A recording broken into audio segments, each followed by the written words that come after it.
Good morning, I'm Charles Benson. And I'm Shannon Sims. Welcome to 4-1 Forward.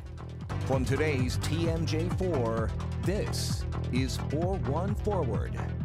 On 4-1 Forward, we tackle the big issues impacting Milwaukee, the region, and the state. And this morning, we're discussing the divide that has plagued this city for decades and the consequences of racial residential segregation.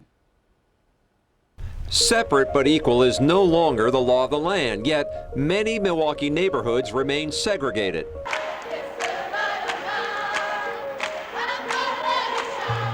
It was 50 years ago that then Alderwoman Vel Phillips called for the council to pass an open housing ordinance. And we intend to march, all of us, until we get just some of the basic freedoms that are ours. And for 200 days straight, they marched arm in arm, black and white, sometimes greeted by mad mobs when they crossed the 16th Street Viaduct, then known as the Mason-Dixon line of Milwaukee. Fast forward to a recent report by the Urban Institute in Washington, D.C., ranking 100 metro cities and found Milwaukee topped the list for the most segregated. But researchers say there's a real cost to segregation. So what are some of the real costs to get a better understanding of how Milwaukee is the way it is? We have historian John Gurda. And a Milwaukee historian in her own right and retired businesswoman Margaret Henningsen. Now, Margaret, your family lived on North 14th Street, and you were considered blockbusters. What was that? So back in the late 50s, early 60s, and some people would contend it still happens now, a blockbuster was a black family that usually was chosen by a real estate agent or company and helped to purchase a home in an all-white neighborhood. And then those real estate agents would call all of the white homeowners who lived in the neighborhood to ask them if they knew a colored family had moved into the neighborhood. Oh. And our family, 2447 North 14th Street, was the blockbuster in that neighborhood. So they used us, and there's 10 of us now. Did you know that? Did you feel that? No, because I was too young then, but years later, I had an experience with my father, though, after that happened, where some real estate agent called him and said, did you know this colored family had moved into the neighborhood? And they had no idea who was on the other line. So hearing my parents talk about this, my father was trying to explain to me why he was upset.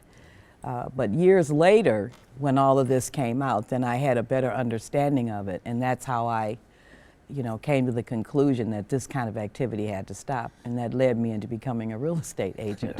Wow. You can't change things unless you get in the inside. But tell me this, though, and this is a question for John, too. What do you really think is the stigma that has kept Milwaukee so divided when it comes to housing? I think the stigma goes back to history, as most things do. There have been blacks in Milwaukee since back in 1835 in pioneer times. But I think what happened is, especially during the Great Migration, the first stage back 1915 to 1930 or so, Milwaukee was pretty much in the shadow of Chicago, so our black community developed a generation later than Chicago's. So a lot of it has to do with timing. 1960s then? 1960s. It was not until 1970 that Milwaukee was off the bottom in terms of its ratio of black population in the entire country. Wow. We were dead last in terms of the ratio of black population. And what happened in terms of timing, so you have that first kind of breakthrough into double digits in 1970, and by 1980, African-American males had a higher proportion of factory jobs than whites did. So finally, Alice Chalmers, Falk, Shane Belt, A.O. Smith, you finally have the American dream being realized. The recession happens back in 1982. We lost a quarter of our manufacturing jobs between 79 and 83, and black poverty went to 41% in the next And year. those were centrally located. Absolutely. Yes. Jobs. Walking distance jobs. Yes. Yes. Yeah. So what happened is that those neighborhoods around those companies started to change. The black blockbusting was still sort of going on, but because these people had family supporting jobs, they were able to purchase their own homes. So a lot of blacks who migrated here from the South were able to realize the dream of home ownership. But even when you were a realtor, Margaret, and the Fair Housing Act had passed and redlining was illegal by banks, what did you see as a realtor as you were trying to help black families finally get on the South Side? That it was still happening. That it was still happening. And as a matter of fact, there was a study done through the Atlanta Journal-Constitution that put Milwaukee on the national map, which said that blacks were more likely to be denied when they applied for a mortgage than whites, 4-1. So the blockbusting, the redlining, and the steering were still going on, but because it had been declared illegal, it was sort of went underground. I hate to use that phrase, but that's actually where it went. So there were still families, black families, who had family supporting jobs, who were becoming a part of the middle class, who were still being steered to certain areas, and who were still being used to do the blockbusting, which was, you move into the neighborhood and all the whites will flee. I think there certainly has been conscious racism in recent decades. Yes. But I think what's going on now, the more powerful driver is economic isolation. What's happened since the 80s is that the economy in the black neighborhoods has been flattened and then frozen.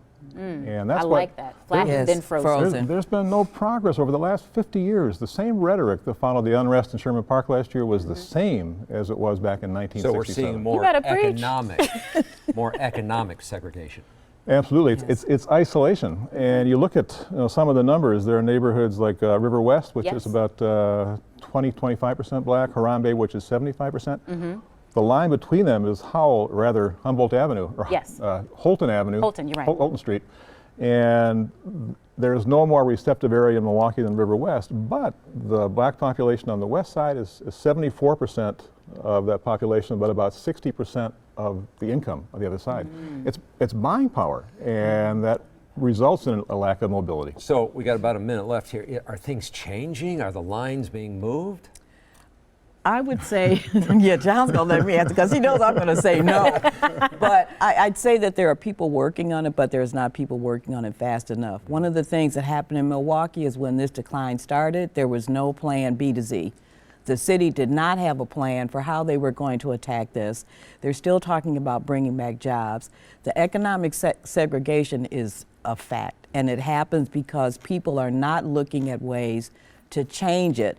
And the residential segregation is a piece of that. So when people don't have the economic means to support a neighborhood, then everything leaves, jobs leaves, commerce leaves. And so crime goes up. And so you find all of these factors happening that keep that process going. I agree with two qualifiers, and one is that there is still life in the inner city. Yes. There's a lot of good things going on. Yes. And there is a small but growing middle class that you see in the heart of the north side as well as in the far northwest side. So there is hope. I think we need to have hope.